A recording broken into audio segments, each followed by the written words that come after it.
जय श्री कृष्णा। आइए सुनते हैं श्री कृष्ण जन्माष्टमी के उपलक्ष्य में भगवान श्री कृष्ण के जन्म की प्रामाणिक एवं पौराणिक कथा। सबसे पहले आप सभी को भगवान श्री कृष्ण के जन्म की हार्दिक शुभकामनाएं। आइए कथा का श्रवण करते हैं। भगवान श्री कृष्ण का जन्म द्वापर युग में विष्णु के 8वें अवतार के रूप में हुआ था। जब उनका जन्म हुआ तब भाद्रपद के कृष्ण पक्ष की रात्रि के 7 मुहूर्त निकल गए और 8वां उपस्थित हुआ।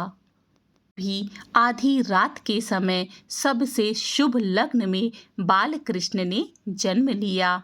उस लग्न पर केवल शुभ ग्रहों की दृष्टि थी। तब रोहिणी नक्षत्र और अष्टमी तिथि के संयोग से जयंती नामक योग बना हुआ था। तब भगवान श्री कृष्ण का जन्म हुआ। ज्योतिषियों की माने तो उस समय रात्रि के 12 बजे उस वक्त शून्य काल था। द्वापर युग में भोजवंशी राजा उग्रसेन मथुरा में राज्य करता था।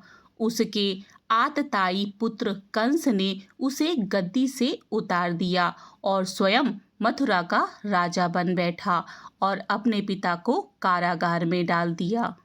कंस की एक चचेरी बहन देवकी थी जिसे वह बहुत ज़्यादा स्नेह करता था। देवकी का विवाह वसुदेव नामक यदुवंशी सरदार से हुआ था। एक समय कंस अपनी बहन देवकी को उसके ससुराल पहुंचाने जा रहा था। रास्ते में आकाशवाणी हुई, हे कंस, जिस देवकी को तू बड़े प्रेम से लेकर जा रहा है उसी में तेरा काल बसता है। इसी के गर्भ से उत्पन्न 8वां बालक तेरा वध करेगा। यह सुनकर कंस वसुदेव को मारने के लिए खड़ा हो गया। अब देवकी ने उससे विनयपूर्वक कहा, मेरे गर्भ में जो संतान होगी उसे मैं तुम्हारे सामने ला दूंगी। बहनोई को मारने से क्या लाभ है। कंस ने देवकी की बात मान ली और मथुरा वापस चला आया। उसने वसुदेव और देवकी को कारागृह में डाल दिया और उनके 6 संतानों को निर्ममता से मार डाला।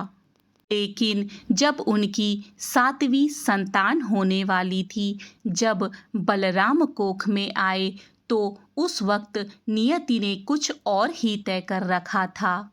भगवान बलराम शेषनाग का अवतार थे और उन्हें श्री कृष्ण के सहयोगी के रूप में जन्म ही लेना था। इसीलिए श्री कृष्ण के बड़े भाई के रूप में उनका जन्म एक अद्भुत और दिव्य घटना से हुआ। उनके जन्म की कथा कई ग्रंथों में वर्णित है। कथा के अनुसार देवकी के पति वसुदेव जी की 2 पत्नियां थीं, देवकी और रोहिणी। कंस के डर से भगवान विष्णु की योग माया शक्ति ने देवकी के 7वें गर्भ को अदृश्य कर दिया और उसे रोहिणी के गर्भ में स्थानांतरित कर दिया। इसीलिए बलराम जी को शंकर्षण अवतार भी कहा जाता है, जिसका अर्थ होता है गर्भ का स्थानांतरण। माता रोहिणी गोकुल में नंद बाबा के पास रह रही थी। रोहिणी के गर्भ से बलराम जी का जन्म हुआ। इस तरह से कंस देवकी की 7वीं संतान को नहीं मार पाया। लेकिन देवकी के 6 पुत्रों के मृत्यु की भी एक रोचक कथा है। शास्त्रों के अनुसार ब्रह्मलोक में स्मर, उद्रीश, परिश्रंग, पतंग, ऋतुमृत व घृणी नाम के 6 देवता हुआ करते थे जो ब्रह्मा जी की कृपा पात्र थे। कथाओं के अनुसार इन पर सदैव ब्रह्मा जी की कृपा और स्नेह दृष्टि बनी रहती थी। इनके द्वारा की गई हर छोटी मोटी गलती को ब्रह्मा जी नज़रअंदाज कर देते थे, जिस कारण धीरे धीरे अपने ऊपर घमंड होने लगा। कि उनके सामने कोई कुछ नहीं है। इसी दौरान उन्होंने एक दिन ब्रह्मा जी का भी अनादर कर दिया, जिसके चलते ब्रह्मा जी को उन पर क्रोध आ गया। इसी क्रोध के आवेश में आकर उन्होंने उन्हें पृथ्वी पे दैत्य वंश में जन्म का श्राप दे दिया। श्राप मिलते ही उनकी भ्रष्ट बुद्धि ठीक हो गई और वो ब्रह्मा जी से क्षमा मांगने लगे। ब्रह्मा जी को उन पर दया आ गई और उन्होंने उन्हें श्राप को कम करते हुए कहा कि अब तुम्हें दैत्य वंश में जन्म तो लेना ही पड़ेगा, पर तुम्हारा पूर्व ज्ञान बना रहेगा। जिसके बाद समयानुसार उन 6 देवताओं ने राक्षस राज हिरण्यकश्यप के घर में जन्म लिया। इस दौरान उन्होंने पूर्व जन्म का ज्ञान होने के कारण कोई गलत काम नहीं किया। सारा समय उन्होंने ब्रह्मा जी को प्रसन्न करने में बिताया। ब्रह्मा जी ने प्रसन्न होकर उन्हें वरदान मांगने के लिए कहा। उन 6 देवताओं ने दैत्य योनि के प्रभाव से उन्होंने वैसा ही वर मांगा कि हमारी मौत ना देवताओं के हाथों हो, ना गंधर्वों के, ना ही हम बीमारी से मरे। उनका ये वरदान सुनते ही ब्रह्मा जी तथास्तु कहकर अंतर्ध्यान हो गए। इधर हिरण्यकश्यप अपने पुत्रों से देवताओं की उपासना करने के कारण नाराज था, जिसके बाद उसने उन सबको श्राप दे डाला कि तुम्हारी मौत देवता या गंधर्व के हाथों नहीं, बल्कि एक दैत्य के हाथ से होगी। कहा जाता है कि इसी श्राप के चलते उन्होंने देवकी के गर्भ से जन्म लिया और कंस दैत्य के हाथों मरकर सुतल लोक में जगह पाई। अब माता देवकी के 8वें बेटे की बारी में श्री हरि ने स्वयं देवकी के उदर से पूर्णा अवतार लिया। स्वयं भगवान विष्णु ने कारागार में प्रकट होकर देवकी और वसुदेव को दर्शन देकर उन्हें उनके पूर्व जन्म की तपस्या के बारे में बताया था और उसी के पुण्य फल हेतु पूर्व जन्म में ही उनके यहाँ 3 बार अवतार लेने का वचन भी दिया था। वचन के अनुसार विष्णु जी देवकी माता से कहते हैं कि पहले जन्म में वृष्णि गर्भ के नाम से आपका पुत्र हुआ। फिर दूसरे जन्म में जब आप देव माता अदिति थी, तब मैं आपका पुत्र उपेंद्र था। मैं ही वामन बना और राजा बलि का उद्धार किया। इस तीसरे जन्म में मैं आपके पुत्र के रूप में प्रकट होकर आपका वचन पूरा कर रहा हूँ। श्री कृष्ण के जन्म के समय भयंकर बारिश हो रही थी। यमुना नदी तूफान में थी। कहते हैं कि ऐसी बारिश इससे पहले कभी नहीं हुई थी। भयानक रात्रि के प्रहर में बाढ़ जैसे हालात थे। श्री कृष्ण जन्म के समय श्री हरि विष्णु की आज्ञा से माता योग माया प्रकट होकर देवकी और वसुदेव जी को उनके द्वारा श्री विष्णु दर्शन और पूर्व जन्म की यादों को मिटा देती है। योग माया के प्रभाव से ही उस वक्त शेषनाग बलराम के रूप में रोहिणी के गर्भ में चले जाते हैं।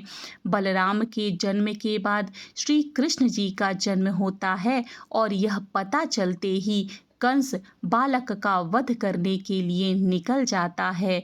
यह देख योग माया अपनी माया से वसुदेव को जगाती है। वसुदेव जागते हैं तो कहती है कि कंस के आने से पहले तुम इस बालक को लेकर गोकुल चले जाओ। वसुदेव बालक को प्रणाम करते हैं। फिर योग माया से कहते हैं कि परंतु देवी माता मैं जाऊंगा कैसे? मेरे हाथ में तो बेड़ियां पड़ी हैं और चारों ओर कंस के पहरेदार भी खड़े हैं। तब देवी माता कहती हैं कि तुम स्वतंत्र हो जाओगे। गोकुल जाकर यशोदा के यहाँ इस बालक को रख आओ और वहाँ से अभी अभी जन्मी बालिका को उठाकर यहाँ ले आओ। योग माया के प्रभाव से पहरेदारों को नींद आ जाती है। वसुदेव की बेड़ियां खुल जाती हैं और फिर वे बालक को उठाकर कारागार से बाहर निकल जाते हैं। बाहर आंधी और बारिश होती है। चलते चलते वे यमुना नदी के पास पहुंचते हैं। तट पर उन्हें एक सुपड़ा बांस की टोकरी पड़ी नजर आती है, जिसमें बालक श्री कृष्ण को रखकर पैदल ही नदी पार करने लगते हैं। तेज बारिश और नदी की धार के बीच गले गले तक नदी में डूब जाते हैं। तभी शेषनाग बलराम कृष्ण के सहयोग के लिए प्रकट हो जाते हैं। माता यमुना भी प्रकट होकर बाल कृष्ण के चरण छूकर नीचे उतर जाती हैं और उनके लिए यमुना पार करने का मार्ग बना देती हैं। वसुदेव जी रात्रि के अंधकार में बाल कृष्ण को लेकर यशोदा मैया की कक्ष में पहुंच जाते हैं। द्वार अपने आप ही खुल जाते हैं। गहरी नींद में सोई यशोदा मैया के पास वह बाल कृष्ण को सुलाकर वहां सोई हुई बालिका को ले जाते हैं। पुनः कारागार में जाकर वे बालिका को गहरी नींद में सोई देवकी के पास सुला देते हैं। तब योग माया प्रकट होकर उनकी बेड़ियां फिर जस की तस कर देती है और कहती है कि हमारी माया से तुम्हें ये सब याद नहीं रहेगा। फिर वसुदेव जी भी सो जाते हैं। उधर योग माया के प्रभाव से ही यशोदा और उनके पति नंदराय यह समझते हैं कि यशोदा के यहाँ पुत्र का जन्म हुआ है। बाद में कंस को पता चलता है कि देवकी ने फिर एक बच्चे को जन्म दिया है, तो वह कारागार में उनका वध करने के लिए पहुंच जाता है।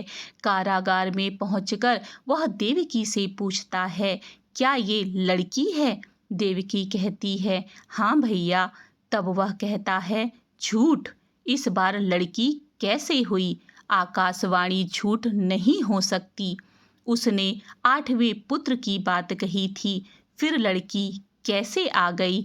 अवश्य लड़का हुआ होगा। कहाँ छिपा दिया है तुमने? तब वसुदेव जी कहते हैं कि जब मेरी आंखें खुली तो मैं इस बालिका को देखा। मैं सत्यवादी हूँ, कभी झूठ नहीं बोलता। यह सुनकर कंस कहता है, हाँ, तो ये भी विष्णु की एक चाल ही है, जिससे मेरी मति भ्रमित हो जाए। चाहे वह कुछ भी कर ले, लेकिन मुझे मेरे लक्ष्य से नहीं हटा सकता। चाहे किसी भी रूप में आ जाए, वह मेरे हाथों नहीं बच सकता। यह कहकर कंस बालिका को देवकी के हाथ से छुड़ाता है। वह कन्या को एकांत में ले जाकर एक भूमि पर पटक कर मारने ही वाला रहता है कि कन्या उसके हाथ से छूटकर आकाश में उड़ जाती है और आकाश में योग माया प्रकट होकर अट्टहास करने लगती हैं, जोर जोर से हंसने लगती हैं। यह देखकर कंस भयभीत हो जाता है। फिर योग माया कहती हैं, अरे मूर्ख, मुझे मारने से तुझे कुछ नहीं होगा। तुझे मारने वाला तो कोई और है और वह इस धरती पर जन्म भी ले चुका है। वही तेरा संहार करेगा। हे मंद बुद्धि, दुष्ट, तू व्यर्थ विचारी देवकी को कष्ट ना दे और निर्दोष, दीन और असहायों की हत्या करना छोड़ दे। यह कहकर योग माया अदृश्य हो जाती है। कंस घबरा कर वहां से चला जाता है और फिर वह कृष्ण की तलाश करने के लिए सभी गांव के बच्चों का वध करने का आदेश दे देता है। इस तरह से भगवान श्री कृष्ण का जन्म हुआ। कृष्ण पक्ष की अष्टमी रहा भाद्रपद मास, जन्म लिया श्री कृष्ण ने रचने को इतिहास। रास लीला कर कृष्ण ने दिया प्रेम संदेश, रसधारा में रास की बहे सभी कलेश। क्रोधित हो कि इंद्र ने वृष्टि जब धुआंधार, प्रभु ने गोवर्धन उठा ब्रज को लिया उबार। आए कृष्ण धरती पर किया कंस संहार, जिसके पापों ने किया जीना तक दुश्वार। कदम्ब वृक्ष पर चढ़कर कूदे यमुना धार, बाल कृष्ण मर्दन किया, कालिया संहार। इति श्री कृष्ण जन्माष्टमी व्रत कथा। यदि आपको आज की कथा पसंद आई है तो वीडियो को लाइक, सब्सक्राइब और शेयर जरूर करें। मिलते हैं अगली धार्मिक जानकारी के साथ। आपका दिन मंगलमय हो। जय श्री कृष्ण। राधे राधे।